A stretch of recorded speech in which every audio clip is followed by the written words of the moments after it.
I was involved in a programme earlier called Statistics and Stories, and this programme looked at working with people from the grassroots, gathering evidence of effectiveness of programmes in community learning and development. And one of the recommendations of that project was that we should do the same project with managers in CLD. But we know from external scrutiny, we know from the inspection reports, the trends that are coming out there, that we do better in explaining ourselves around that point of delivery than we do in terms of some of the bigger picture, the trends, the statistics, the science, the broader picture in the organisation. So we felt there was a gap there, and we decided we would come together and explore filling that gap, which has proved to be quite successful in this programme. When we look at the outcomes about delivering services to participants, and the impact on local communities, that services are by and large heading towards good or in some cases very good. Where there are more difficulties arising in inspections is to do with improving services and improving performance. So we wanted to take the techniques of statistics and stories and raise the thinking to a managerial level to hopefully address how we gather the evidence to improve performance and to improve services. Education Scotland thought it was an important programme because gathering evidence in community learning and development is becoming increasingly important to justify what we do. I often think that gathering evidence falls into the 3 Ps of gathering evidence for personal reasons, professional reasons and political reasons. An example of a personal reason is that we wish to celebrate the success of what we're doing and show that what we're doing is effective to ourselves for self-evaluation. Professional reasons is evaluation for supervision purposes and for showing that CLD is doing what we say it's doing. And for political reasons, it's often to influence funders. If you're in the voluntary sector, that's particularly important, but also for elected members if you're in the public sector, because they need to know that what we're doing is valuable and important. In the module sessions, it seeks to not to supply those people with all the answers, which would be impossible, but rather develop people to be able to answer some of those burning questions themselves in their own setting.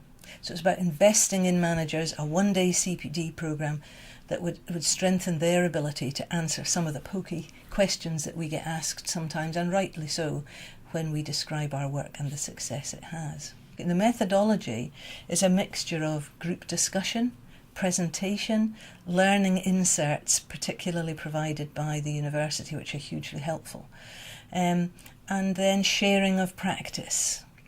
So it's a CPD programme that depends on participation. It depends on the participants to bring with them their knowledge, skills and expertise, share that, and go away having learned something else. The programme is designed in such a way that we start with an icebreaker game so that we can make sure people feel comfortable and are able to speak candidly about what they think.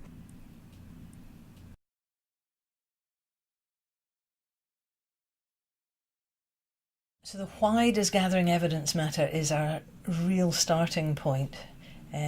We ask people to place themselves in that zone where you're thinking, why would I bother? Why would I bother gathering evidence?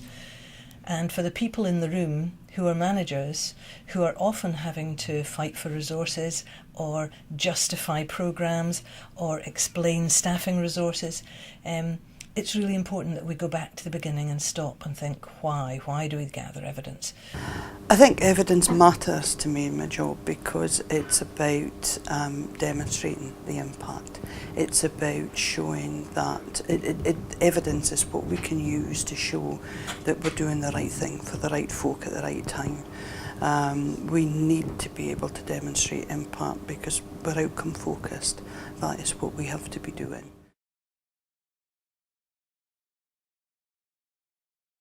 We look at what is and what is not evidence in this session so that we can relate this directly to people's work, to people's experiences and what they're doing at the moment, what they are gathering evidence about and what they're using evidence for. Core value of this session is giving folk the opportunity to discuss in some depth with some view to a future where they will be doing things differently about the kind of work they're doing, the kind of evidence they're gathering, what is evidence and what is not evidence, and different ways of looking at how we gather it.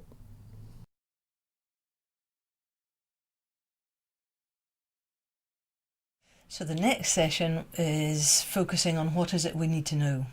This is about encouraging managers to see themselves as people who are in possession of the right information. So if we have grassroots workers who are building the picture of success on the ground, we need to have managers who are in possession of that information in a coherent way to be able to share that as a good news story. The exercise we use for this uses photographic images, engages managers in talking about positive pieces of work, sometimes pieces of work that weren't so successful but they knew why. So this is about participants knowing what's worked, what hasn't worked, and we always get full participation in this part of the programme.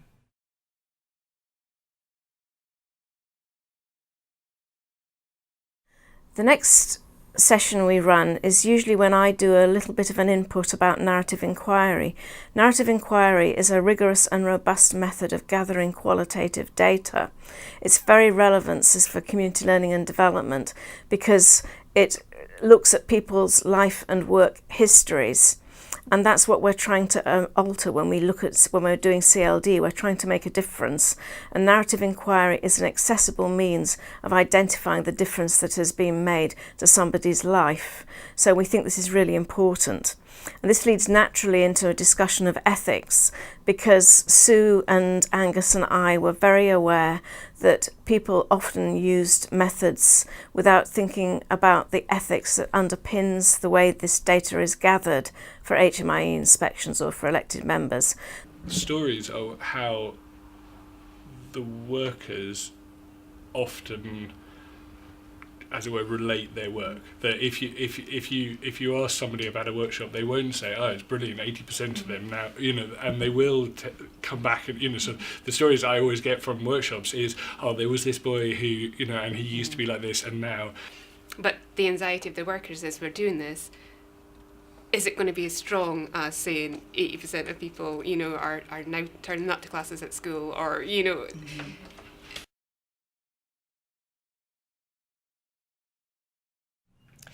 Okay, so we followed on from this with a session which looked at how we monitor, how we keep track of outcomes and impact, which of course are really important. This is what the statistics and stories are all about.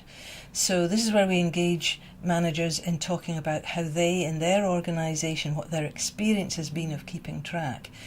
This elicits from people information about their management information systems, which can be very positively and less positively reported upon. People talking about their methodology for monitoring, the requirements, the nuts and bolts, the mechanics within their organisation, and there's always a keen interest from participants in hearing about what has been used in other organisations.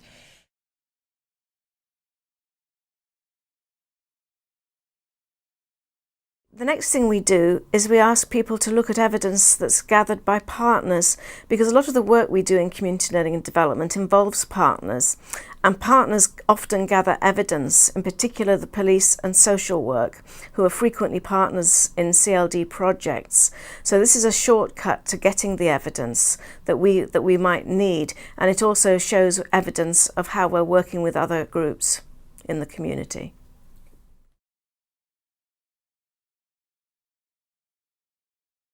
We close the programme with a discussion on continuing professional development. Continuing professional development has to be seen as a major investment in the quality of work that we do. And if we're managers in this programme, in the cohort taking part in the programme, it's our business to be improving services. So improving services is a major focus. Improving services also includes an element of responsibility for continuing professional development. So in this part of the programme, we invite people to consider the importance of continuing professional development to keeping an enthusiastic workforce with high morale focused on delivery. So as managers, it's our responsibility to make sure that that's in place. Well, we've very clearly said that in this programme we want to play a part in strengthening our ability as managers to provide the right evidence. To provide the right evidence in order to strengthen self-evaluation. So we would like people to be able to go away having taken part in this programme with increased confidence and with an increased ability to be effective in using the right information to demonstrate success.